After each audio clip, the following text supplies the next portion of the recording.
Ayan mga katatay, si Tatay Isko magpapastor na naman ng kalding. Ayan. Ganito po ang gawain ni Tatay Isko sa araw-araw. Paggising niya po ng 5:30, yun, maliligo na po si Tatay. At namamasada sa labas, naghihintay. Ganyan po ang gawain ni Tatay Isko. Pagkatapos ko pong pumunta ng Ordaneta, hinatid si Ate Maylin. Ito naman po, pagdating ko sa bahay, ipapastor ko na rin po itong kambing na aking alaga. Ayan po ang aking napanalunan na repa. Ayan po. Sayang nga lang po at namatay po yung isa po niyang anak. Kinain po ng aso. Hindi ko kasi nabantayan. Kaya okay lang at may susunod pa naman dyan na mga anak pa siguro. Ayan po yung mga alaga kong kambing. Ganito po ang gawain ni Tatay Isko sa araw-araw. Mamaya, pagkapastor niya po ng kambing, magpapasada na naman po ako. Punta na naman po ako sa bayan. Yun. Hanggang 11:30 po ako mamamasada.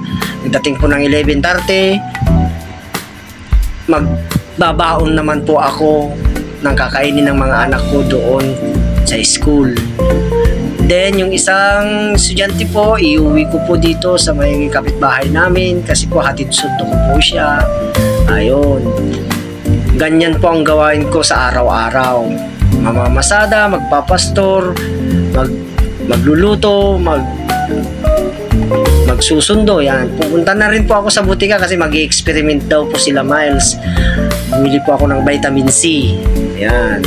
At bibili rin po ako ng ulam namin na tosino. Ayan po. At bibili na rin po ako ng saging. Dito po ako sa palengke. Yan po. Kasama ko po si nanay. Siya po ang bumili. At ako naman ay bumili ng tosino. Ayan po. Si Tatay Isko. Ganyan po ang gawain ko sa araw-araw. Minsan po, ayan, bumili na rin po ako ng tinapay. Minsan po, nahihirapan din po akong mag-isip kung ano po yung uulamin na. Dahil dyan, naglalakad na rin po ako pa uwi. Ayan, at may nakalimutan pa pala ako, isang patatas. Experiment po ni Miles. Ayan po, isang patatas po. At dyan po, may nagbinta po sa akin ng 4 na kilo na baka. Sabi niya po, 1 week to pay. Kaya kinuha ko na po kaagad.